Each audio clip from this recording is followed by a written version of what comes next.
Nunca imaginé que un perro pudiera salvarme la vida. Y no lo digo de manera figurada, ni como una de esas frases bonitas que uno dice cuando está agradecida.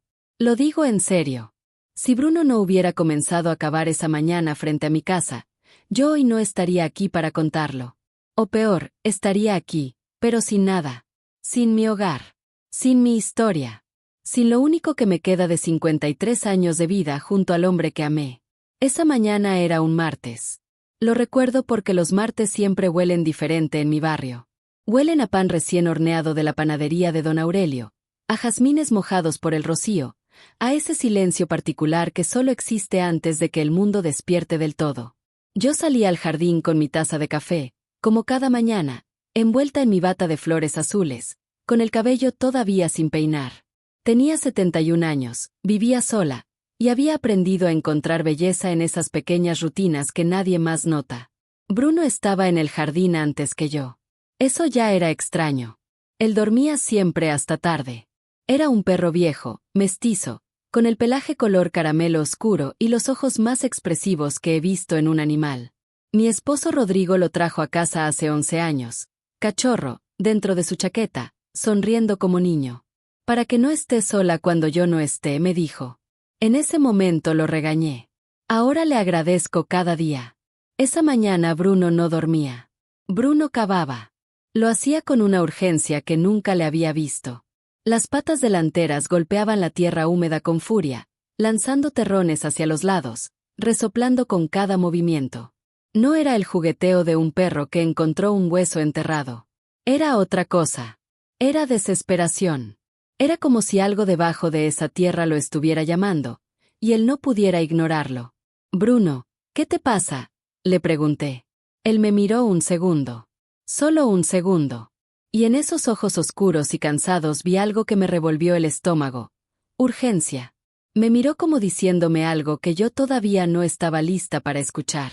Luego siguió cavando. Me quedé observándolo desde la puerta, con el café caliente entre las manos, sin entender. El hoyo que estaba haciendo era justo en el centro del jardín delantero, frente a la entrada principal de la casa. No era un lugar donde él solía jugar. Era un lugar donde Rodrigo había plantado rosas hace 20 años. Rosas rojas que yo mantenía vivas como si fueran un altar. Algo dentro de mí supo, antes que mi mente lo procesara, que ese día no iba a ser un día normal. Me acerqué lentamente. Las pantuflas se me mojaron con el pasto húmedo. Bruno no se detuvo.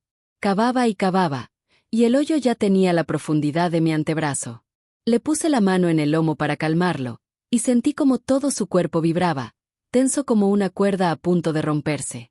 Ya, le dije. Ya. Bruno. Tranquilo. Pero él no se tranquilizó. Y entonces lo vi. En el fondo del hoyo, entre la tierra oscura, había algo que no debía estar ahí.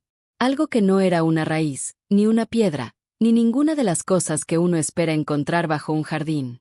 Era una bolsa de plástico, gruesa, sellada, cubierta de tierra pero intacta. Bruno la empujó con el hocico hacia mí y se sentó. Quieto. Como si su trabajo hubiera terminado.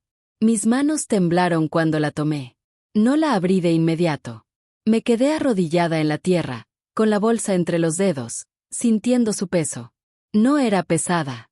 Pero tenía esa clase de peso que no tiene que ver con los gramos sino con lo que uno presiente. Un peso que te dice, esto va a cambiar todo. Entré a la casa. Cerré la puerta. Me senté en la mesa de la cocina donde Rodrigo y yo habíamos desayunado miles de veces, donde mis hijos habían hecho tareas de niños, donde la vida había transcurrido sin que yo me diera cuenta de cuánto valía. Y abrí la bolsa. Adentro había papeles. Varios. Doblados con cuidado, protegidos dentro de una segunda bolsa más pequeña. Los desplegué uno por uno, con dedos torpes de anciana nerviosa, y empecé a leer. Y mientras leía, el café se me enfrió. Y el sol terminó de salir. Y Bruno se recostó a mis pies debajo de la mesa, como si supiera que lo que venía después iba a necesitar que alguien se quedara a mi lado. Lo que encontré en esos papeles no tenía nombre. O sí lo tenía. Tenía varios nombres. Y uno de ellos era el de mi hijo. Pero lo que descubrí después fue aún peor. Porque esos papeles eran solo el principio. Solo la primera capa de algo que llevaba meses construyéndose en silencio, a mis espaldas, dentro de mi propia familia, dentro de las paredes de la casa donde había enterrado mis mejores años. En ese momento todavía no entendía todo lo que estaba pasando. Pero Bruno sí lo sabía. Y por eso había acabado. Para entender lo que me estaba pasando, primero tienes que entender quién soy yo. No soy una mujer de las que aparecen en las novelas. No soy joven, ni hermosa, ni poderosa. Soy Carmen Villanueva de Ríos, 71 años, cabello blanco que alguna vez fue negro como la noche, manos que ya no son suaves pero que saben amasar pan, coser botones y sembrar flores. Soy una mujer que vivió para su familia. Y eso, que siempre creí que era mi mayor fortaleza, resultó ser también mi mayor vulnerabilidad. Nací en un pueblo pequeño del interior, el menor de 6 hijos. Mi padre era albañil. Mi madre lavaba ropa ajena. Éramos pobres de esa pobreza digna que no pide limosna pero que tampoco tiene lujos. Aprendí desde niña que el valor de las cosas no está en su precio sino en el esfuerzo que costaron. Aprendí a no desperdiciar. A agradecer. A trabajar sin quejarme. Lecciones que cargué toda la vida como si fueran piedras preciosas cosidas en el dobladillo del alma. Conocí a Rodrigo cuando tenía 19 años. Él tenía 23, era delgado, tenía una risa enorme y los ojos más honestos que he visto en un ser humano. Trabajaba en una ferretería y estudiaba contabilidad de noche. No tenía nada, pero tenía una manera de mirarme que me hacía sentir que era lo más importante del mundo. Nos casamos 2 años después, en una ceremonia pequeña, con flores del jardín de mi madre y un vestido que mi tía cosió a mano. Fueron 53 años juntos. 53. No fueron perfectos. Tuvimos peleas, tuvimos meses difíciles, tuvimos momentos en que el dinero no alcanzaba y el miedo llegaba a dormir con nosotros. Pero nunca, ni un solo día, dudé de que Rodrigo me amaba. Ni un solo día sentí que estaba sola. Él era de esos hombres que no dicen mucho pero que están siempre. Que reparan la gotera sin que uno lo pida. Que ponen la mano en el hombro en el momento exacto. Que recuerdan cómo te gusta el café aunque hayan pasado 30 años. Tuvimos 3 hijos. Marcos, el mayor. Lucía, la del medio. Y Daniel, el menor. Marcos nació cuando todavía éramos muy jóvenes y muy pobres. Y creo que él cargó eso toda la vida sin que yo me diera cuenta.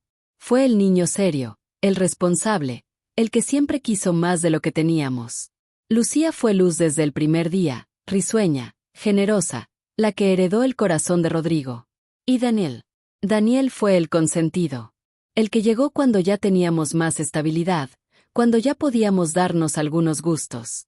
El que creció viendo una versión más cómoda de la vida. Los 3 crecieron en esta casa.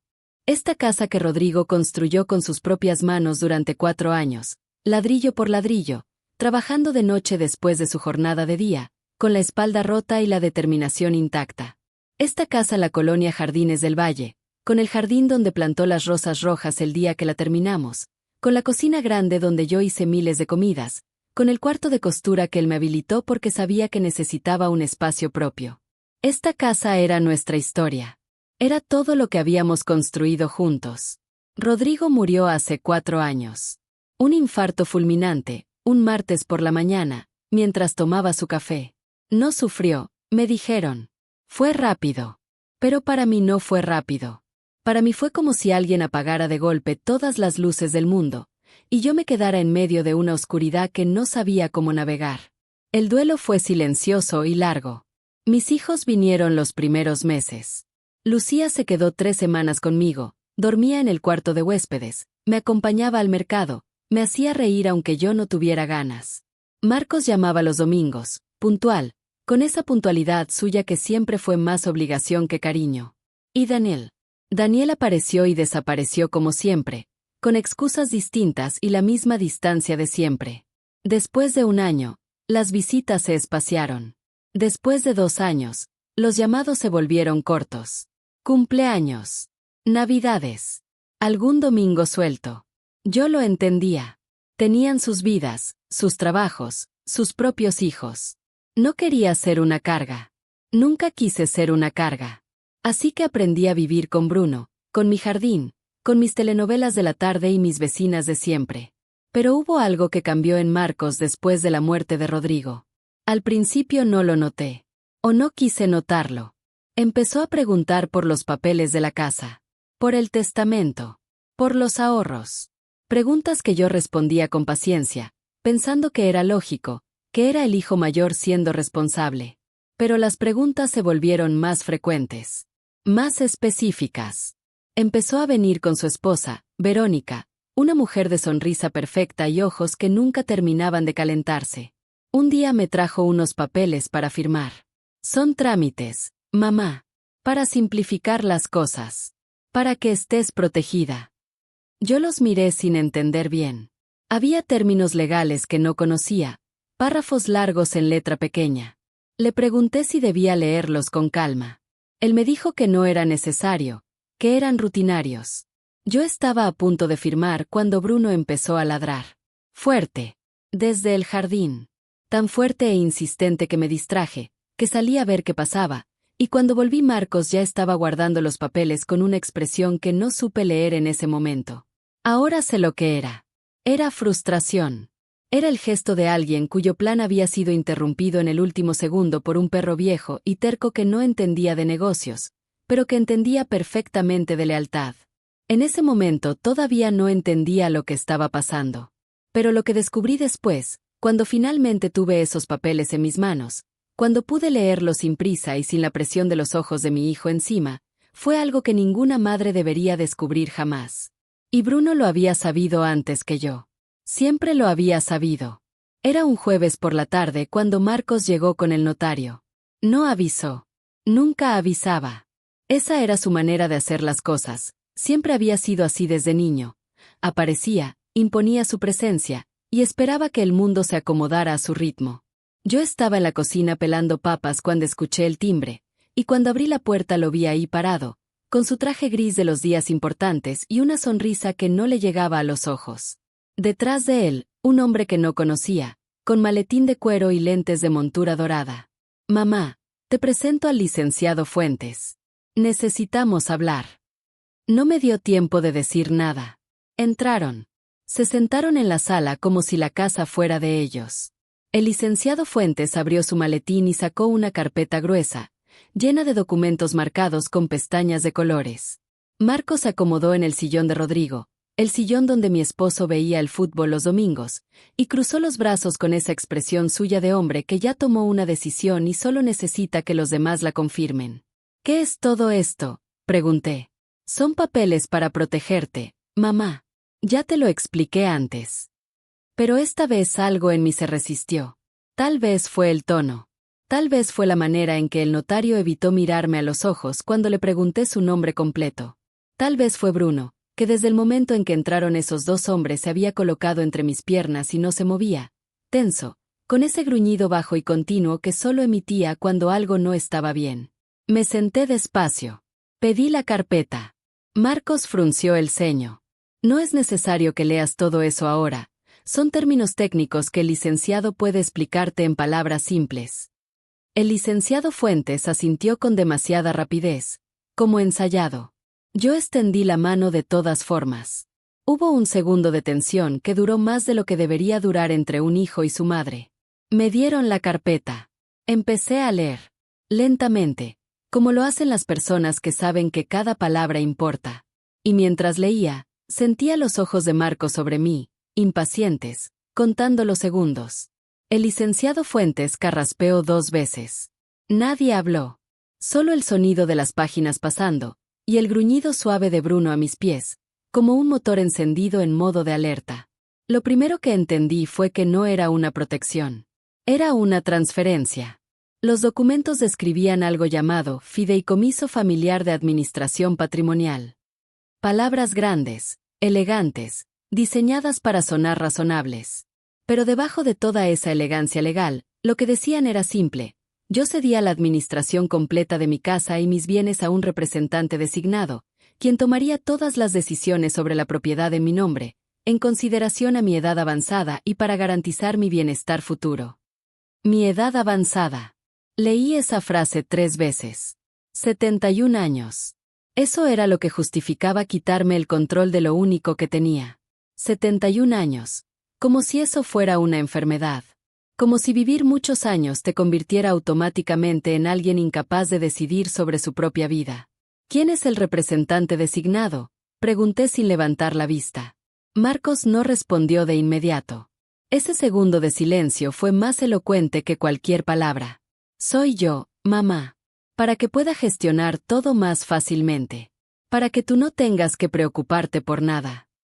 Levanté los ojos y lo miré. Era mi hijo. El mismo niño que había cargado en brazos, que había cuidado con fiebres de 40 grados, que había visto dar sus primeros pasos en este mismo piso. Y sin embargo, en ese momento, sentada frente a él con esos papeles en las manos, lo vi como si fuera un extraño. Porque los ojos de mi hijo tenían algo que no había visto antes, o que no había querido ver: prisa. Necesidad. Una urgencia que no tenía que ver con mi bienestar. Tenía que ver con la casa. Necesito tiempo para pensar, dije. El licenciado Fuentes abrió la boca. Marcos lo frenó con un gesto sutil de la mano, tan sutil que casi no lo noté. Casi. Claro, mamá. Sin apuro. Pero hay fechas límite en estos procesos legales.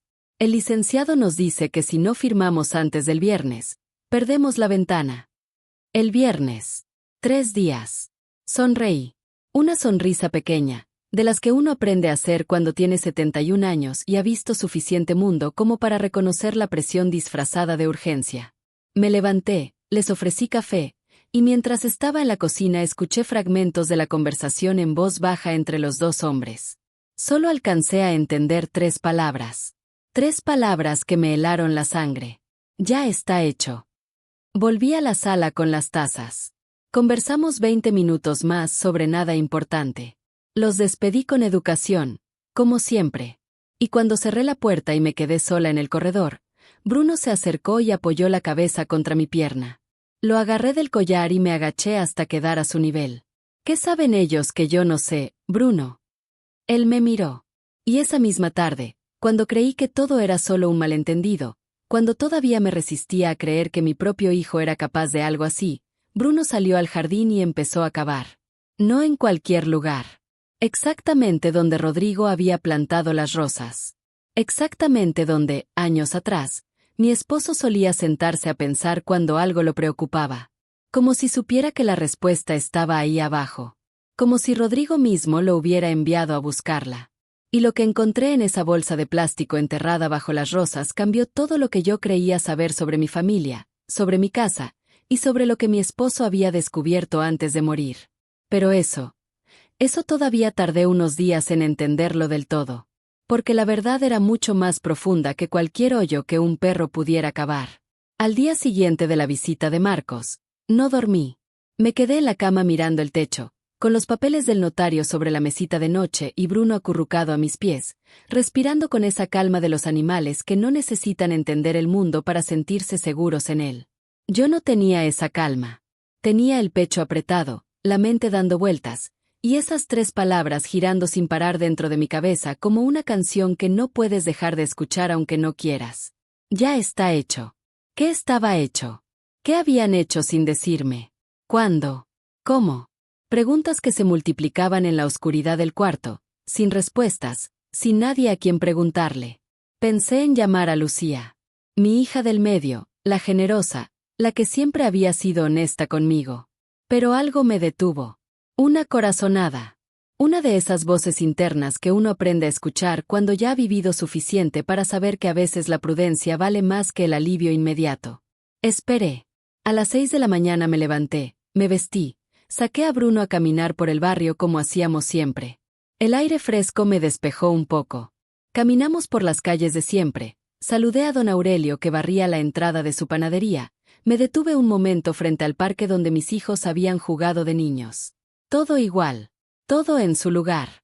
Y sin embargo yo sabía, con esa certeza que no necesita pruebas sino que simplemente se siente en los huesos, que algo a mi alrededor había cambiado para siempre. Cuando regresé a casa, encontré a Esperanza esperándome en la banqueta. Esperanza Morales. Mi vecina de enfrente desde hace 30 años. Una mujer menuda, de cabello rojizo teñido con valentía, que había sobrevivido a 2 maridos, 3 operaciones de cadera y a un hijo que emigró a los Estados Unidos y llamaba cada 15 días con promesas que nunca terminaban de cumplirse. Era entrometida, habladora, a veces exasperante. Y era, sin ninguna duda, la persona más perspicaz que yo había conocido en mi vida. Carmen, me dijo en cuanto me vio, ¿qué está pasando con tu casa? Me detuve en seco. ¿Por qué me preguntas eso? Ella cruzó los brazos. Porque ayer vi llegar a tu hijo con un tipo de traje y maletín. Y esta mañana temprano, cuando fui a echar el correo, vi a ese mismo tipo sentado en un carro frente a tu entrada, hablando por teléfono. Hizo una pausa. Yo conozco ese tipo de hombres. Carmen. El marido de mi primera cuñada era abogado. Y los abogados no se sientan frente a la casa de una señora mayor por las buenas. Sentí el estómago caer. Le conté todo. Ahí mismo, paradas en la banqueta, con Bruno olfateando los arbustos y el sol empezando a calentar. Le conté los papeles, el fideicomiso, las palabras que había escuchado. Esperanza me escuchó sin interrumpir, algo inusual en ella, con el ceño fruncido y los ojos cada vez más serios. Cuando terminé, se quedó un momento en silencio. Necesitas una abogada, dijo. No un notario de ellos. Una abogada tuya. No conozco a ninguna. Yo sí. Su nombre era Valentina Cruz. 38 años, egresada de la Universidad Pública, especialista en Derecho Inmobiliario y Patrimonial. Esperanza la conocía porque había llevado el caso de su segunda cuñada cuando el hijo intentó quitarle el departamento tras la muerte del esposo. Ganó, me dijo Esperanza con una sonrisa satisfecha. Y ese muchacho todavía debe estar pagando las costas del juicio. Esa misma tarde fui al despacho de Valentina Cruz. Era un lugar modesto, en el segundo piso de un edificio del centro, con plantas en los estantes y diplomas en la pared. Valentina era una mujer de presencia tranquila, voz pausada, y esa clase de atención concentrada que hace que uno sienta que cada palabra que dice será escuchada y recordada. Le expliqué la situación. Le mostré los documentos. Ella los leyó en silencio, con una pluma en la mano, haciendo pequeñas marcas en los márgenes. Cuando terminó, me miró. Señora Carmen, ¿usted firmó algo en los últimos 2 años? ¿Cualquier cosa? ¿Algún poder notarial, alguna autorización, algún papel que le hayan dicho que era un trámite rutinario? Pensé. Y mientras pensaba, recordé un día, hacía casi 2 años, cuando Marcos me llevó a una notaría del centro. Me dijo que era para actualizar mis datos en el registro civil. Firmé 2 cosas. No las leí bien porque Marcos estaba deprisa y el notario hablaba rápido y yo no quería parecer desconfiada. Se lo dije a Valentina. Ella asintió despacio, con una expresión que me dijo todo antes de que abriera la boca. Voy a necesitar que me dé permiso para consultar el registro público de la propiedad. Quiero ver el historial de su casa. Hizo una pausa breve, tan breve que casi la perdí. ¿Está preparada para lo que podamos encontrar? No respondí de inmediato. Miré por la ventana del despacho. La calle de abajo, con su tráfico normal, su gente normal, sus vidas normales que seguían su curso sin saber que en ese segundo piso una mujer de 71 años estaba a punto de descubrir hasta dónde habían llegado las manos de su propio hijo. Estoy preparada, dije. Pero mentía. Nadie está preparada para eso. Valentina tardó 48 horas en conseguir la información. 48 horas en las que yo regué mis plantas, le di de comer a Bruno, vi mis telenovelas sin ver nada, y esperé con esa clase de paciencia que no es tranquilidad sino terror disfrazado de calma. Cuando finalmente me llamó, su voz era distinta, más cuidadosa, más medida. Señora Carmen, necesito que venga al despacho. Hoy, si puede. Fui. Esperanza me acompañó porque insistió y porque en el fondo yo se lo agradecí. Valentina nos esperaba con los documentos sobre la mesa. Nos sentamos. Y ella, con esa voz pausada que yo ya empezaba a conocer, comenzó a explicar lo que había encontrado en el registro público de la propiedad. Mi casa. La casa que Rodrigo había construido con sus manos. La casa donde nacieron mis hijos y murió mi esposo. La casa donde Bruno dormía a mis pies cada noche. Tenía anotaciones, movimientos, fechas. Y la más reciente tenía solo 3 meses de antigüedad. En ese momento todavía no entendía el tamaño completo de lo que estaba viendo. Pero Valentina puso el dedo sobre una línea específica del documento. Un nombre. Un nombre que yo no reconocí. Un nombre que no era Marcos, ni mío, ni de ningún familiar que yo pudiera identificar. Esperanza, sin embargo, soltó un sonido extraño. Mitad suspiro, mitad golpe de aire. Como si alguien le hubiera apretado el pecho de repente. ¿Lo conoces?, le pregunté. Ella me miró. Y en sus ojos vi algo que me preparó para lo peor antes de que dijera una sola palabra. Carmen, dijo en voz baja. Ese nombre lo conozco muy bien. El nombre en el documento era Rodrigo Iván Solano Peña. No era mi Rodrigo. Mi Rodrigo tenía otro apellido, otra historia, otra vida. Este Rodrigo Iván Solano Peña era un hombre de 34 años que Esperanza conocía porque había aparecido en el barrio hace poco más de un año, siempre bien vestido, siempre con una sonrisa fácil y un auto nuevo que no correspondía con ningún trabajo visible. Alguien que saludaba a todos sin pertenecer a ningún lado. Alguien que, según Esperanza, había sido visto más de una vez entrando a la casa de Daniel. Mi hijo menor. Mi consentido. Esa noche no dormí por segunda vez consecutiva. Me quedé en la cocina con una taza de manzanilla que se enfrió sin que yo la tocara, mirando la oscuridad del jardín por la ventana, viendo la mancha negra donde Bruno había cavado y donde ahora, cubierta apenas con tierra suelta, descansaba esa bolsa de plástico con los papeles que todavía no había terminado de entender. Bruno dormía junto a la puerta trasera, pero cada tanto abría un ojo y me miraba, como verificando que seguía ahí. Seguía ahí. Pero ya no era la misma. A las 9 de la mañana del día siguiente llamé a Marcos. No porque confiara en él, sino porque necesitaba verlo de frente. Necesitaba mirarlo a los ojos y escuchar lo que decía y lo que no decía. Necesitaba saber si todavía era capaz de mentirme sin pestañear, si había llegado tan lejos como los papeles sugerían, si el hijo que yo había criado existía todavía en algún lugar dentro de ese hombre de traje gris que se había sentado en el sillón de su padre como si ya fuera suyo. Contestó al segundo timbre. Mamá, ¿todo bien? Necesito que vengas. Hoy. Hubo una pausa. Breve pero real. Pasó algo. Ven y hablamos. Llegó a las 11. Solo, sin el licenciado Fuentes, sin Verónica. Eso me dijo algo. Cuando llegué a la puerta y vi que venía solo, supe que había calculado que esta era una conversación que podía manejar por su cuenta. Que bastaba con su voz, su presencia, su manera de hablar que siempre había tenido algo de autoridad paterna aunque fuera el hijo y no el padre. Lo hice pasar. Le serví café. Me senté frente a él. Bruno se colocó a mi lado. No junto a Marcos, como hacía normalmente cuando lo visitaba. A mi lado. Como tomando partido en silencio. ¿Cómo estás, mamá? Marcos, dije, sin rodeos. ¿Qué es Rodrigo Iván Solano Peña? El café que sostenía en la mano no llegó a sus labios. Se detuvo a mitad del camino. Solo una fracción de segundo, lo suficiente para que yo lo viera, para que lo registrara. Luego continuó el movimiento y bebió, pausado, calculando. No sé de quién me hablas. Aparece en los documentos de mi casa, Marcos. En el registro público de la propiedad. 3 meses atrás. Silencio. El sonido del reloj de pared que Rodrigo trajo de un viaje a Guadalajara hace 30 años. El respirar pausado de Bruno. La luz de la mañana entrando por las persianas en franjas doradas que iluminaban el polvo en el aire. Ese polvo quieto que uno solo ve cuando todo lo demás se detiene. Eso es parte del proceso legal, mamá. El fideicomiso requiere un administrador técnico. Es un requisito notarial, nada más. ¿Por qué no me lo explicaste? Te lo expliqué. Dijiste que era complicado. Dije que necesitaba tiempo para leerlo. Eso no es lo mismo. Se recostó en la silla. Cruzó los brazos. Y apareció ese gesto que yo conocía desde que tenía 8 años, cuando lo regañaba y él no quería dar el brazo a torcer.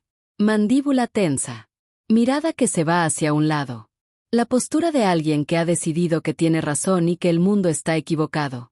Mamá, esto es por tu bien. Tú ya no estás en edad de manejar propiedades, trámites legales, impuestos, todo eso. Papá siempre se encargó de esas cosas y ahora él no está. Alguien tiene que hacerlo.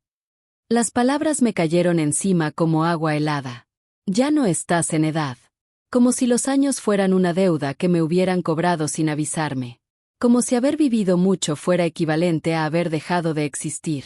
Sentí algo moverse dentro de mí, algo que no era tristeza ni miedo sino otra cosa, algo más antiguo y más firme. Algo que se parece mucho a la dignidad cuando finalmente decide no quedarse callada. Tengo 71 años, dije despacio. No 90. No estoy enferma. No tengo ningún diagnóstico que limite mi capacidad de tomar decisiones. Y esta casa está a mi nombre porque tu padre la construyó para mí. No para ti. Marcos me miró. Y por primera vez en esa conversación, vi algo diferente en sus ojos. No era culpa. Era cálculo. El gesto de alguien que está midiendo hasta dónde puede llegar, qué tan firme es la resistencia, si vale la pena seguir empujando o cambiar de estrategia. ¿Fuiste con un abogado?, preguntó. No respondí. Mamá. Su voz cambió. Se suavizó de una manera que me resultó más amenazante que el tono anterior, porque era una suavidad fabricada, una suavidad de vendedor. Esto se va a complicar si metes abogados. Vas a gastar dinero que no tienes en peleas que no necesitas. Nosotros somos tu familia. Nadie te va a hacer daño. Nadie me ha hecho daño todavía, dije. Y pienso asegurarme de que siga siendo así. Se levantó. Recogió su taza, la llevó a la cocina con esa costumbre de hijo que algunos nunca pierden aunque se conviertan en extraños. Desde la cocina habló con voz más tranquila, casi normal, como si la conversación anterior hubiera sido un malentendido que ya quedaba atrás. Piénsalo bien, mamá. Habla con Daniel también. Los dos queremos lo mejor para ti. Daniel. Ahí estaba otra vez ese nombre. Pronunciado con demasiada naturalidad, insertado con demasiada precisión. Como si quisiera recordarme que no era solo él. Que había más. Que el frente era más amplio de lo que yo creía. Cuando se fue cerré la puerta y me apoyé en ella. Bruno vino a mí de inmediato.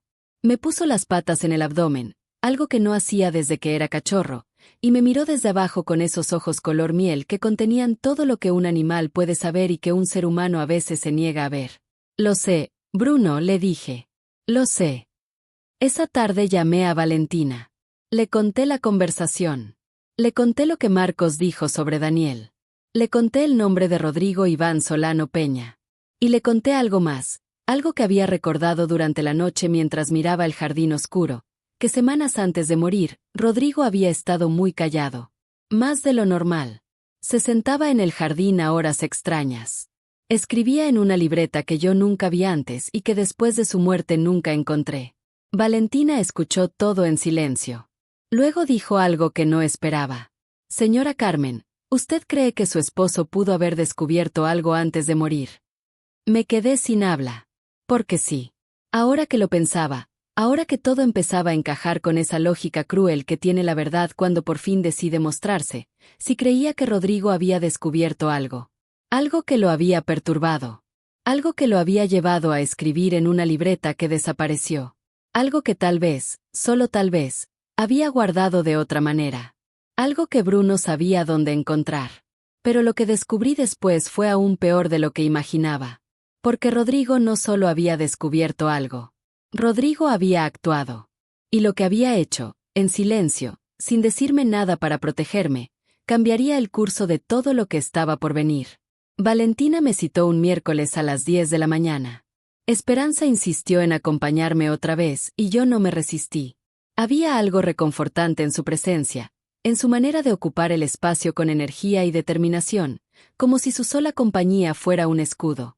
Tomamos un taxi juntas, casi sin hablar, mirando la ciudad pasar por las ventanas con esa sensación extraña de cuando uno va camino a algo importante y el mundo de afuera parece ajeno, irreal, como un decorado que no tiene nada que ver con lo que ocurre adentro de uno.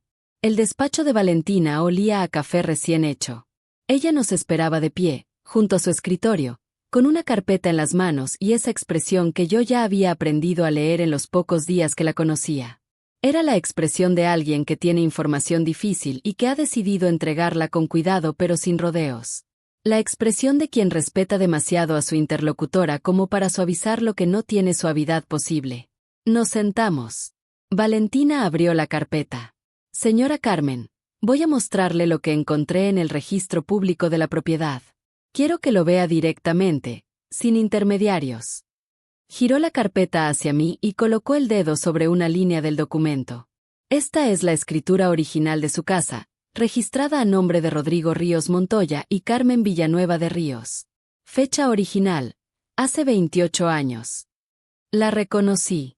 Era la escritura que Rodrigo y yo habíamos firmado cuando terminamos de pagar la casa. Lo habíamos celebrado con una botella de vino barato y una cena que yo cociné con todo el amor que tenía. Ahora mire esto. Valentina pasó la página. Era otro documento. Más reciente. El papel tenía ese blanco azulado de las impresiones oficiales, con sellos y firmas y números de registro. Lo miré sin entender al principio, buscando mi nombre, buscando algo familiar. Y entonces lo encontré. No mi nombre. Un nombre distinto. Inmobiliaria Solano y Asociados S.A.D.C.B. El aire del cuarto cambió. O tal vez fui yo la que cambié. Sentí que el piso se movía levemente bajo mis pies, aunque sabía que no se movía. Sentí las manos frías de repente, ese frío que viene de adentro y que no tiene nada que ver con la temperatura del lugar. ¿Qué es esto?, pregunté, aunque ya lo sabía. Su casa fue transferida a nombre de esta empresa hace 3 meses, dijo Valentina. La transferencia se realizó mediante un poder notarial firmado hace 22 meses. Con su firma, señora Carmen. El silencio que siguió fue tan denso que casi tenía peso. Esperanza puso la mano sobre la mía encima de la mesa. No dijo nada. Solo eso. Su mano pequeña y cálida sobre la mía fría y quieta. Y ese gesto simple contuvo más compasión que cualquier palabra que hubiera podido decir. Yo no firmé ninguna transferencia, dije. Mi voz sonó extraña. Lejana. Como si viniera de otra persona. No directamente, dijo Valentina. Lo que usted firmó, según lo que me describió, fue un poder notarial amplio. Esos documentos que firmó hace casi 2 años en la notaría donde su hijo la llevó. Un poder de esa naturaleza, dependiendo de cómo esté redactado, puede autorizar al apoderado a realizar casi cualquier acto jurídico en nombre de usted, incluyendo transferencias de propiedad. Cerré los ojos un momento. Me vi a mí misma en esa notaría. El cuarto pequeño con olor a papel y tinta. El notario que hablaba rápido. Marcos a mi lado, de pie, con su teléfono en la mano, mirando la pantalla con impaciencia apenas disimulada. Yo con la pluma en la mano, firmando donde me indicaban, confiando porque era mi hijo y porque nunca imaginé, nunca en 71 años de vida, que habría que desconfiar de los propios hijos. ¿Y la empresa?, pregunté cuando abrí los ojos. Inmobiliaria Solano. Valentina pasó otra página. Constitución de la empresa, 18 meses atrás. Socios fundadores, Rodrigo Iván Solano Peña y... Hizo una pausa de 1 segundo. Solo uno. Daniel Ríos Villanueva. El nombre de mi hijo menor en ese documento fue como una bofetada que no vi venir. Daniel. Mi Daniel. El que llegó cuando ya éramos más estables. El que creció con más comodidades. El que yo había consentido quizás demasiado, quizás porque era el último, quizás porque cuando uno ya tiene más años y más cansancio es más fácil ceder que sostener. Daniel, que me llamaba cada 2 semanas con esa voz suave que siempre sonaba a disculpa anticipada. Daniel, que nunca había pedido nada directamente, pero que siempre encontraba la manera de que las cosas llegaran a él. ¿Y Marcos?, pregunté. Marcos no aparece como socio de la empresa. Valentina juntó las yemas de los dedos sobre la mesa. Pero sí aparece como apoderado en el poder notarial. Él fue quien ejecutó la transferencia usando el poder que usted firmó. 2 hijos. Cada uno con su rol. Uno firmando en mi nombre. El otro recibiendo lo que se transfería. Una maquinaria pequeña, familiar, íntima, construida con la paciencia de quien sabe que tiene tiempo porque la víctima confía demasiado para sospechar.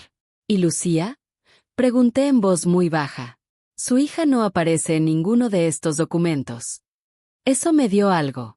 No alivio, exactamente, pero algo parecido. Un punto fijo en medio de todo lo que se derrumbaba.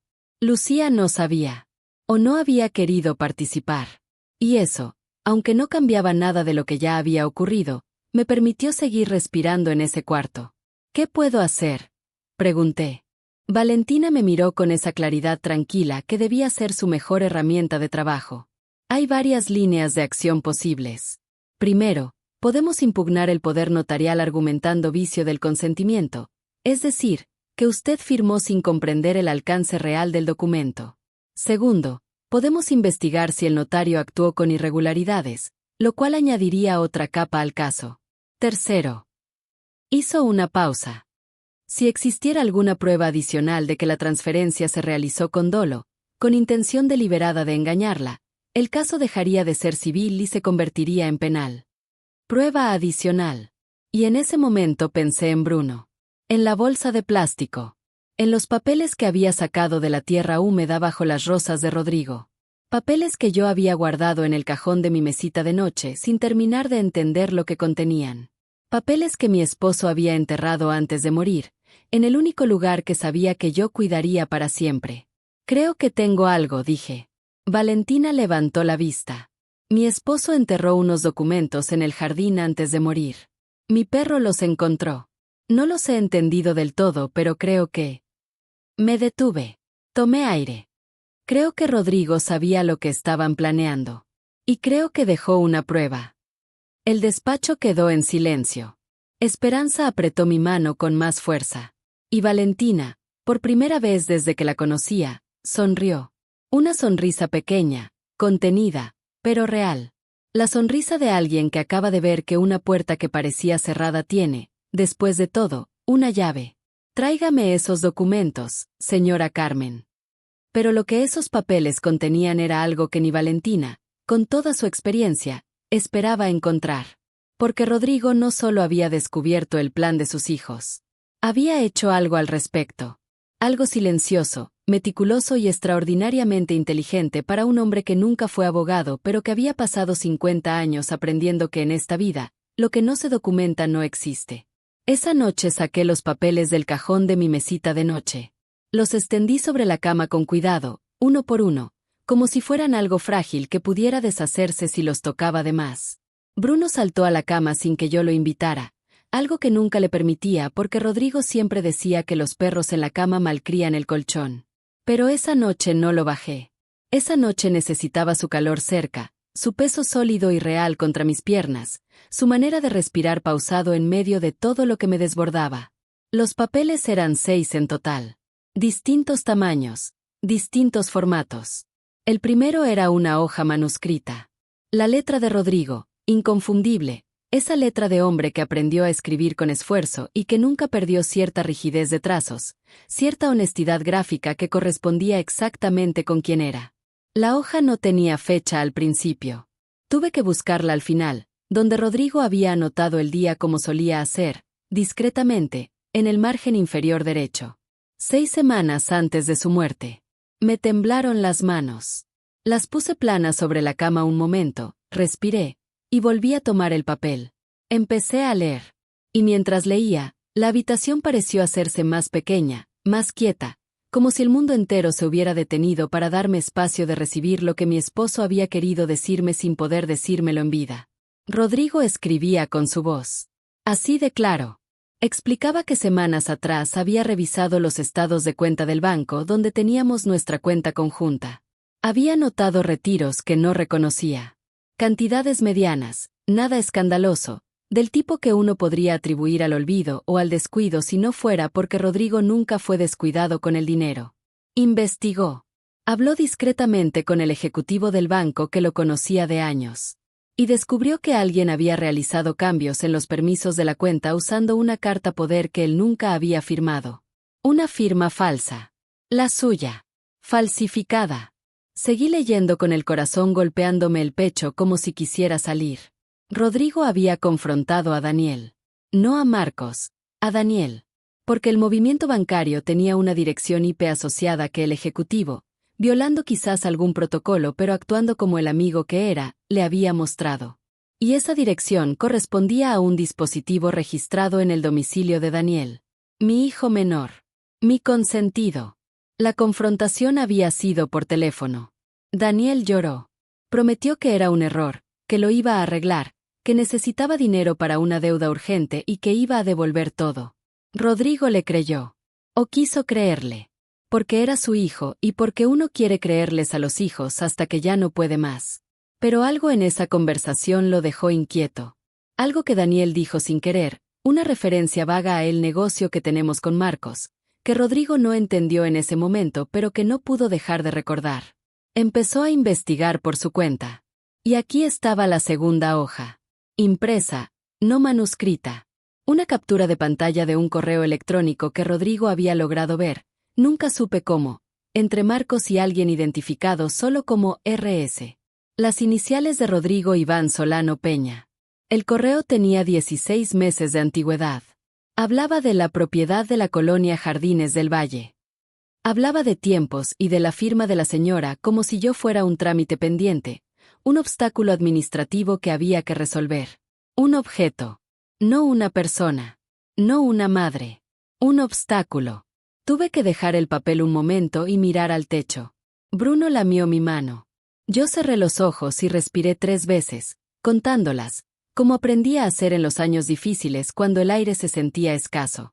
Luego volví a los papeles. La tercera hoja era la más importante. Era un documento notarial. Pero no de los que Marcos me había hecho firmar. Era distinto. Llevaba el sello de una notaría diferente, en un municipio diferente, y la firma de un notario que no conocía. Era un documento que Rodrigo había tramitado solo, en secreto, durante las semanas previas a su muerte. Era un testamento modificado. O más precisamente, era un adendum testamentario, un documento que modificaba disposiciones específicas del testamento que habíamos firmado juntos años atrás. Rodrigo había añadido una cláusula que yo nunca supe que existía. Una cláusula que establecía que en caso de cualquier conflicto legal sobre la propiedad de la casa, o en caso de que yo manifestara haber sido víctima de cualquier tipo de presión o engaño respecto a mis bienes, ese documento constituía prueba de su voluntad original y podía ser presentado ante cualquier autoridad judicial o notarial como evidencia de dolo familiar. Rodrigo había previsto esto. No exactamente esto. No los detalles. Pero había olido el peligro con esa intuición que tienen los hombres honestos cuando algo a su alrededor empieza a oler mal. Y había actuado como siempre actuaba cuando algo importante estaba en juego, en silencio, con cuidado, documentando todo, dejando huella donde nadie pensara en buscarla. Bajo las rosas rojas que plantó el día que terminó de construir nuestra casa. Las rosas que yo había regado durante 28 años sin saber que debajo de ellas estaba guardada la prueba que algún día podría salvarme. La cuarta hoja era una lista. Nombres, fechas, cantidades.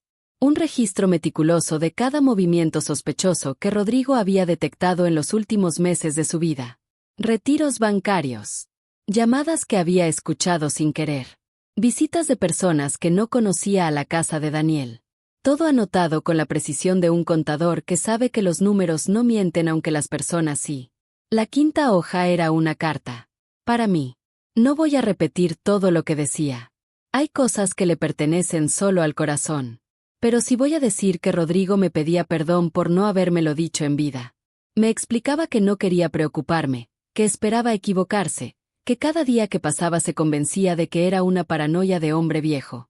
Pero que por si acaso, solo por si acaso, lo dejaba todo documentado donde sabía que Bruno me lo encontraría si alguna vez lo necesitaba. Porque Bruno siempre cavaba en ese rincón del jardín cuando extrañaba a Rodrigo. Lo había visto hacerlo cientos de veces. Y Rodrigo también. La sexta hoja era simple. Solo tenía un número de teléfono y un nombre. El nombre del notario que había tramitado el adendum testamentario. Y debajo, en la letra firme de mi esposo, 3 palabras. Él sabe todo. Me quedé despierta hasta las 3 de la mañana leyendo y releyendo. Bruno dormía profundo a mi lado, ajeno al temblor que yo no podía controlar, ese temblor que no era frío sino algo más profundo, más antiguo, la conmoción del alma cuando recibe demasiado de golpe. Amor y traición y pérdida y gratitud, todo mezclado, todo al mismo tiempo, sin que el corazón supiera bien cómo ordenarlo. A la mañana siguiente llamé a Valentina antes de las 8. Tengo 6 documentos, le dije. Uno de ellos es un adendum testamentario con cláusula de dolo familiar. Otro es evidencia de una firma falsificada. Y tengo el nombre del notario que puede corroborarlo todo. El silencio de Valentina duró exactamente 4 segundos. Señora Carmen, dijo finalmente, su esposo era un hombre extraordinario. Sentí que algo se rompía dentro de mí. Pero era una rotura limpia, de esas que no destruyen sino que abren. Como cuando se rompe la cáscara de algo que llevaba demasiado tiempo contenido. Lo era, dije. Y tuve que esperar un momento antes de poder continuar. ¿Qué hacemos ahora? Valentina respondió sin dudar. Ahora vamos con todo.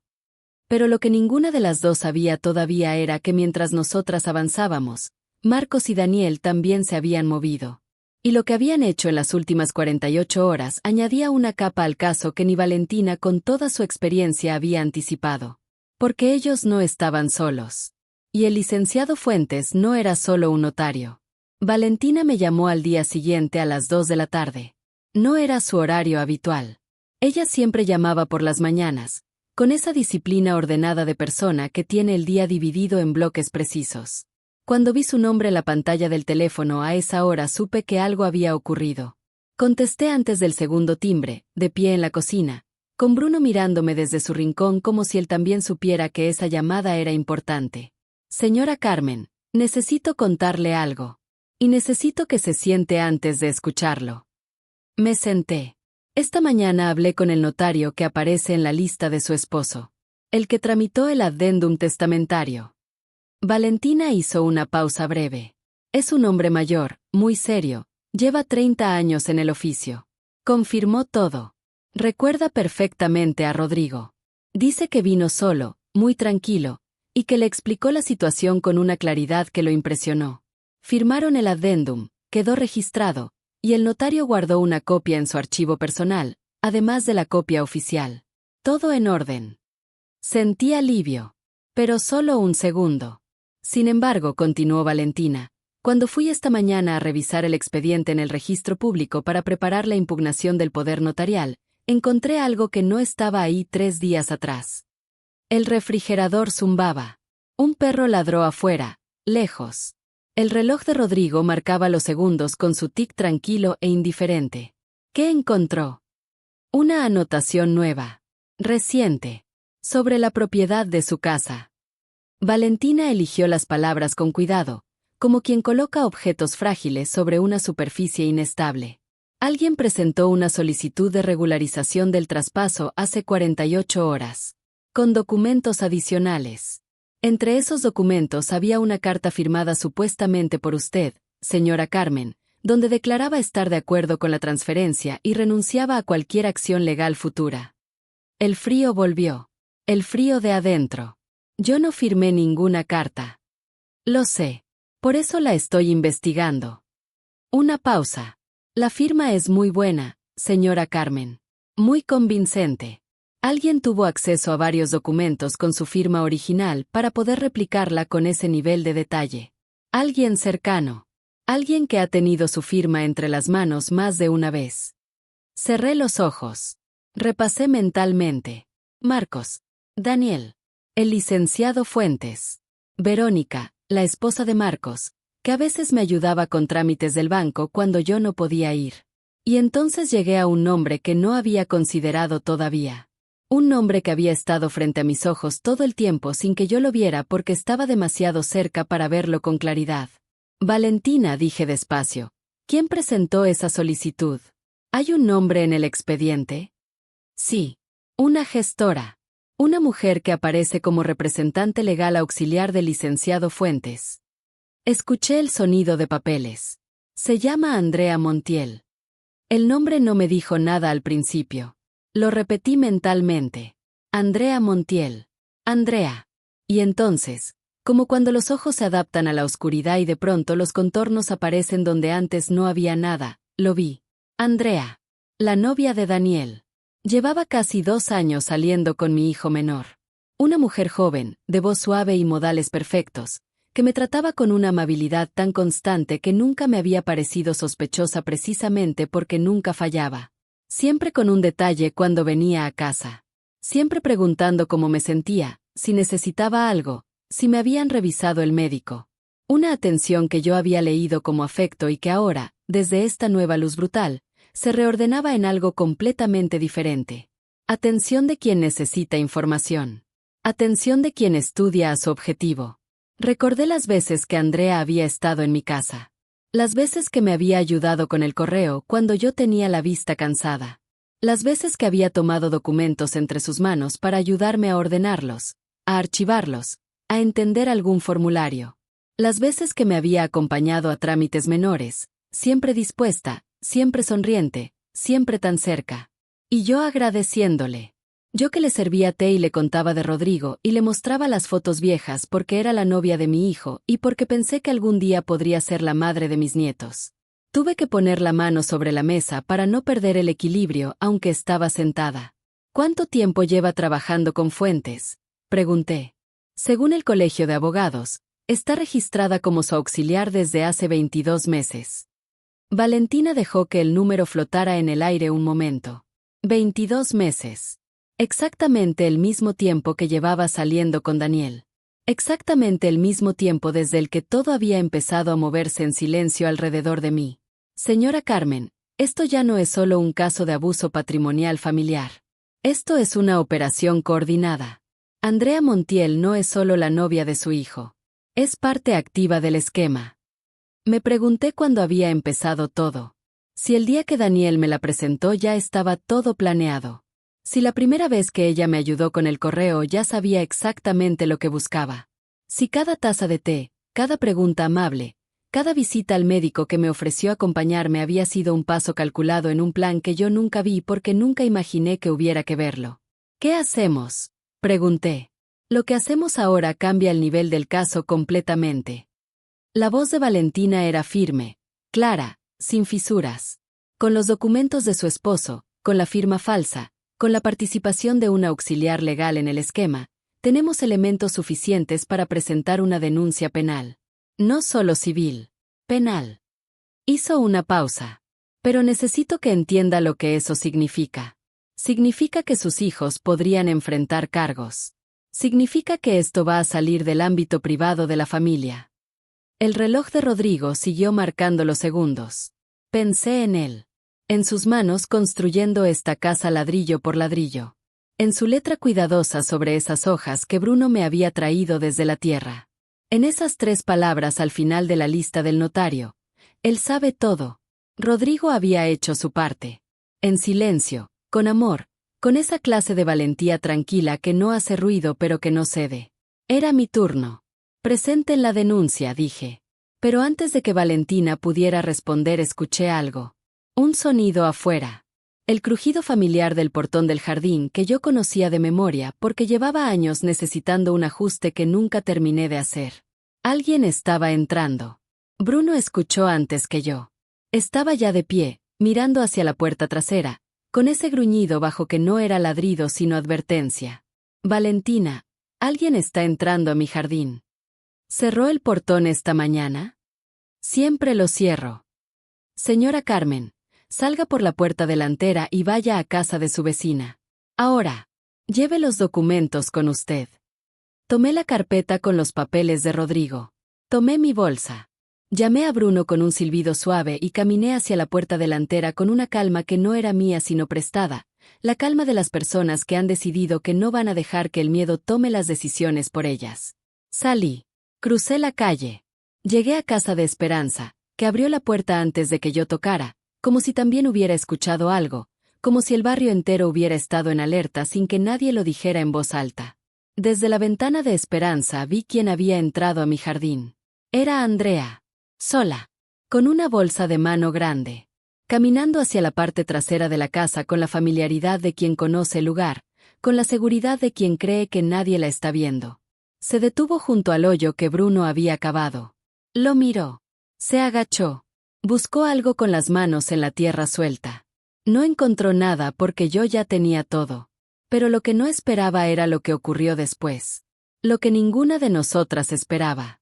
Porque en ese momento, mientras Andrea buscaba en la tierra del jardín de mi casa con las manos, dobló la esquina de la calle un patrullero.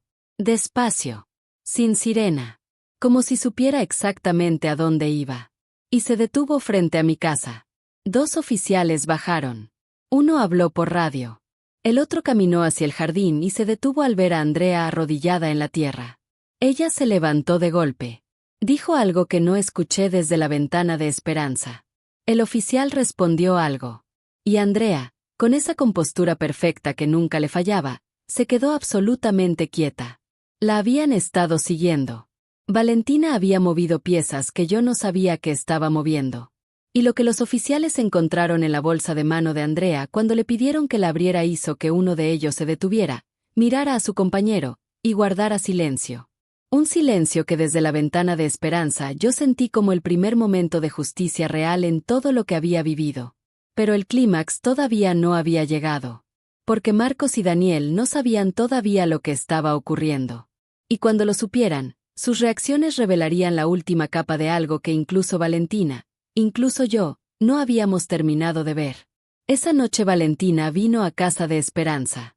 Llegó a las 7, con su carpeta bajo el brazo y esa expresión concentrada de quien lleva horas moviendo piezas en un tablero invisible. Esperanza nos hizo café y se sentó con nosotras sin pedir permiso, porque era su casa y porque en ese punto ya era parte de todo, ya había cruzado esa línea invisible entre testigo y aliada que a veces se cruza sin darse cuenta. Valentina puso 3 documentos sobre la mesa. Lo que encontraron en la bolsa de Andrea Montiel, dijo, fueron 4 cosas. Primero, una copia del poder notarial original que su hijo usó para transferir la casa. Segundo, una memoria USB con archivos que todavía están siendo analizados. Tercero, un sello notarial falso, del tipo que se usa para autenticar documentos. Hizo una pausa. Y cuarto, una libreta con nombres, fechas y cantidades que los oficiales describieron como un registro de operaciones. Esperanza soltó un silbido bajo. ¿Cuántas propiedades?, pregunté. Valentina me miró. Según lo que pude saber esta tarde, su casa no era la única. Hay indicios de al menos otras 3 propiedades en colonias similares. Personas mayores, en su mayoría mujeres solas, con hijos que facilitaron el acceso. Dejó que eso reposara un momento. Andrea Montiel y el licenciado Fuentes no eran solo parte de un problema familiar, señora Carmen. Eran parte de una operación más amplia. Su caso fue el que abrió la puerta. Me quedé mirando el café sin tomarlo. Pensé en esas otras mujeres. Otras Cármenes en otras casas construidas con otros Rodrigos, con otros jardines, con otras historias enterradas en la tierra que tal vez nadie había ido a desenterrar porque no tenían un Bruno que supiera dónde cavar. Pensé en esas otras señoras firmando papeles que no entendían del todo, confiando porque era su hijo quien se los pedía, porque uno no nace sabiendo que hay que desconfiar de los propios hijos. ¿Y Marcos y Daniel?, pregunté. La denuncia penal fue presentada esta tarde. El juez de guardia autorizó citatorios para mañana por la mañana. Valentina juntó las manos sobre la mesa. Ambos deben presentarse ante el Ministerio Público a las 10. Si no se presentan voluntariamente, hay orden de localización. Esa noche dormí en casa de Esperanza. Ella insistió y yo no me resistí. Me prestó un camisón de flores grandes, me puso una cobija extra porque dice que yo siempre tengo frío aunque no lo diga, y me acomodó en el cuarto de huéspedes que olía a lavanda y a tiempo detenido. Bruno durmió en el piso junto a la cama, su respiración pausada y profunda como un metrónomo de calma. A las 9 de la mañana siguiente Valentina nos recogió en un taxi. Yo llevaba la carpeta con todos los documentos de Rodrigo. Los originales, guardados en una segunda carpeta que Valentina había forrado con plástico transparente para protegerlos. Llevaba también mis documentos de identidad, la escritura original de la casa que había encontrado en el archivero de Rodrigo años atrás y que nunca había movido de su lugar, y una foto de Rodrigo que guardé en mi bolsa esa mañana sin pensarlo demasiado. Solo la necesitaba cerca. El Ministerio Público estaba en el centro. Un edificio gris de los que no invitan a entrar, con filas de plástico en el corredor y un olor a papel húmedo y café quemado que parece el mismo en todas las instituciones del mundo. Valentina habló con la oficial de guardia, presentó los documentos, y nos indicaron que esperáramos en una sala lateral. Marcos llegó primero. Lo vi entrar por el corredor con su traje gris, el mismo traje de los días importantes, pero esta vez algo en él no cerraba. Venía con un abogado propio, un hombre joven que caminaba demasiado rápido. Marcos no me vio de inmediato. Cuando lo hizo se detuvo un segundo, solo uno, y en ese segundo vi pasar por su cara algo que en todos mis años de madre nunca había querido ver en el rostro de un hijo. Miedo. No culpa. Miedo. El miedo del que fue descubierto y que todavía está calculando si hay alguna salida. No la había. Daniel llegó 20 minutos después. Solo, sin abogado, con esa expresión suya de niño grande que no termina de aceptar las consecuencias de sus actos. Cuando me vio en la sala de espera, se quedó parado en el corredor como si los pies se le hubieran clavado en el piso. Abrió la boca. La cerró. Y yo lo miré con esa calma que uno construye cuando ha llorado todo lo que tenía que llorar durante la noche anterior y ya no le queda nada que no sea claridad. Mamá, dijo en voz baja. No respondí. Valentina se acercó a mí y me susurró al oído que el agente ministerial nos llamaría en 15 minutos. Que el proceso iba a ser largo, pero que los documentos eran sólidos. Que el notario del addendum había confirmado su disponibilidad para comparecer. Que la memoria USB de Andrea Montiel contenía correos entre ella, Fuentes, Marcos y Daniel que documentaban el plan con una precisión que, según palabras del analista forense, era extraordinariamente clara. Rodrigo había enterrado su parte de la verdad. Ellos habían guardado la suya en una memoria USB. Y Bruno había desenterrado el hilo que llevó a la otra. Cuando el agente ministerial nos llamó y entramos a la sala de declaraciones, Valentina presentó los documentos uno por uno con esa voz pausada y precisa suya que en ese momento me pareció la cosa más poderosa que había escuchado en mi vida. El agente los revisó en silencio. Hizo preguntas. Valentina respondió. Yo respondí cuando me correspondía, con la voz firme que había decidido tener esa mañana cuando me levanté y me miré en el espejo del baño de Esperanza y me dije en voz baja que Rodrigo había hecho su parte y que yo iba a hacer la mía. A las 12:30 el agente levantó la vista de los documentos. Y guardó silencio. Era el mismo silencio que yo había visto en los oficiales cuando abrieron la bolsa de Andrea en mi jardín. El silencio de quien tiene frente a sus ojos algo que no deja lugar a dudas. El silencio que no necesita palabras porque los documentos ya lo dijeron todo con una elocuencia que ningún argumento podía desmontar. Señora Villanueva, dijo finalmente, usted comprende que lo que presentó hoy constituye evidencia de fraude, falsificación de documentos y abuso patrimonial con agravante de vínculo familiar. Lo comprendo, dije. ¿Desea continuar con la denuncia? No dudé ni un segundo. Sí. Lo que ocurrió en las horas siguientes fue simultáneo y veloz, de esa velocidad que tiene la justicia cuando finalmente se pone en movimiento después de haber tardado demasiado. Marcos fue detenido en el corredor cuando intentó salir antes de que su abogado terminara de hablar con el agente. Daniel se quedó sentado en una silla del corredor con la cara entre las manos, sin moverse, como alguien que ha estado cargando algo muy pesado durante mucho tiempo y finalmente lo suelta, aunque lo que suelta no sea inocencia sino culpa. El licenciado Fuentes fue detenido en su despacho esa misma tarde. Andrea Montiel ya estaba bajo custodia desde la noche anterior. Y Rodrigo Iván Solano Peña, el socio, el hombre de sonrisa fácil y auto nuevo que Esperanza había visto entrar a casa de Daniel, fue localizado intentando cruzar hacia el norte con documentos de otra propiedad en el maletín. No llegó lejos. Valentina me llamó a las 6 de la tarde. Yo estaba sentada en el jardín de Esperanza, con Bruno a mis pies y una taza de té que se había enfriado sin que yo me diera cuenta. El sol bajaba sobre los tejados del barrio con esa luz de final del día que lo tiñe todo de un naranja suave y cansado. Señora Carmen, dijo Valentina, la transferencia de su propiedad fue suspendida cautelarmente. Su casa sigue siendo suya. Cerré los ojos. Y por primera vez en semanas, tal vez en meses, sentí que podía respirar hondo del todo. Que el aire llegaba hasta el fondo. Que no había nada bloqueando el camino entre el mundo y mis pulmones. Bruno apoyó la cabeza en mi rodilla.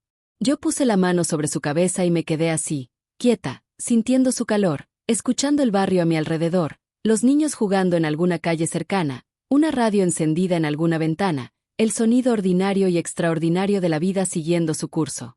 Gracias, Valentina, dije. Pero la historia no terminaba ahí. Porque esa noche, cuando finalmente volví a mi casa y abrí la puerta y encendí la luz de la cocina y vi todo en su lugar exactamente como lo había dejado, encontré algo sobre la mesa que no estaba ahí cuando me fui. Una carta. Deslizada por debajo de la puerta. Con la letra de Lucía. La carta de Lucía tenía 4 páginas. Las reconocí de inmediato por el papel, ese papel crema con bordes dorados que ella usaba desde adolescente para las cosas importantes, para los cumpleaños y los aniversarios y las disculpas que no sabía decir de frente porque siempre fue de las personas que encuentran las palabras mejor cuando las escriben que cuando las hablan. 4 páginas con esa letra suya redonda y generosa, inclinada ligeramente hacia la derecha como si las palabras tuvieran prisa por llegar al final de la línea. Me senté en la mesa de la cocina. Bruno se acomodó a mis pies. Empecé a leer. Lucía lo había sabido. No todo, no desde el principio, no con la claridad con la que yo lo sabía ahora. Pero había sentido que algo estaba mal desde hacía meses. Pequeñas cosas. Comentarios de Marcos que no cerraban. Silencios de Daniel cuando ella preguntaba por mí. Una vez, en una reunión familiar, había escuchado sin querer una conversación entre sus hermanos que no entendió del todo, pero que la dejó inquieta durante semanas. Había intentado preguntarle a Marcos directamente, y él la había tranquilizado con esa facilidad suya de hombre que tiene siempre una respuesta preparada para cada pregunta incómoda. Pero no se había tranquilizado del todo. Escribió que la noche anterior, cuando la noticia de las detenciones llegó a sus oídos a través de una llamada de la esposa de Marcos, se había quedado paralizada en su cocina durante media hora sin poder moverse. No de sorpresa, sino de esa confirmación dolorosa de lo que uno ya sospechaba pero no quería terminar de saber. Escribió que lloró. Que lloró por mí, por lo que había pasado, por los años que su padre había construido algo con sus manos y el amor de sus hijos había intentado deshacerlo.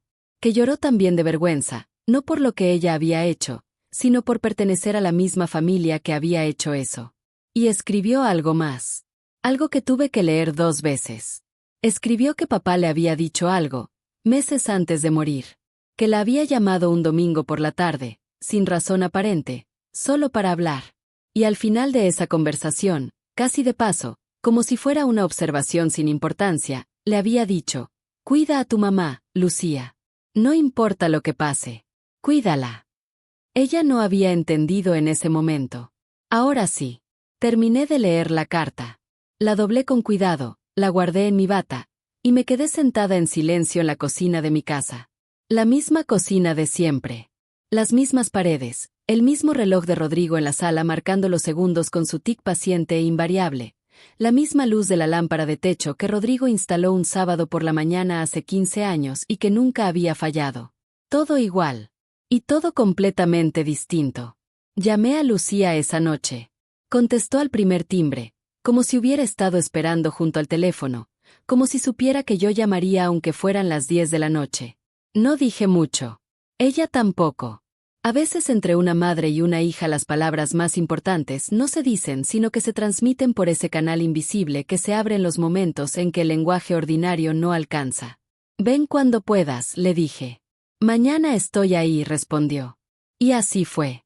Los meses que siguieron fueron lentos y complicados como lo son siempre los procesos legales, con sus fechas y sus aplazamientos y sus documentos que hay que firmar y sus audiencias a las que hay que asistir con paciencia y con ropa apropiada. Valentina fue extraordinaria en todo momento. El notario del addendum compareció cuando fue necesario y su testimonio fue tan preciso y tan sereno que el juez lo escuchó sin interrumpirlo una sola vez. El licenciado Fuentes negoció una declaración a cambio de una reducción de cargos y terminó siendo el eslabón que confirmó todo lo que los documentos ya decían. Andrea Montiel enfrentó cargos por falsificación de documentos y participación en fraude inmobiliario. Rodrigo Iván Solano Peña fue procesado como organizador principal del esquema que, según determinó la investigación, había afectado a 4 familias en 3 colonias diferentes. Marcos recibió una sentencia suspendida condicionada a restitución y servicios comunitarios. No fue suficiente para lo que hizo, en mi opinión. Pero fue lo que determinó el juez y yo aprendí hace mucho que la justicia legal y la justicia moral no siempre llegan al mismo número. Daniel fue el que más me costó. No el proceso legal, que en su caso fue más leve porque su participación había sido más periférica. Lo que me costó fue la conversación que tuvimos un domingo, 3 meses después de todo, cuando vino a la casa con la cabeza baja y los ojos de niño que sabe que hizo algo que no tiene manera de deshacer. Habló durante 1 hora. Yo escuché durante 1 hora. No lo perdoné ese día. El perdón no funciona en línea recta ni llega cuando uno lo convoca. Pero escuché. Y escuchar, a veces, es el primer paso de un camino muy largo. Con Lucía fue diferente. Lucía vino al día siguiente de la carta y se quedó 2 semanas. Cocinamos juntas, salimos al mercado juntas, regamos el jardín juntas. Un día la encontré arrodillada junto al hoyo que Bruno había cavado, ya cerrado, con sus manos en la tierra, callada. No le pregunté qué pensaba. No era necesario. La casa quedó a mi nombre.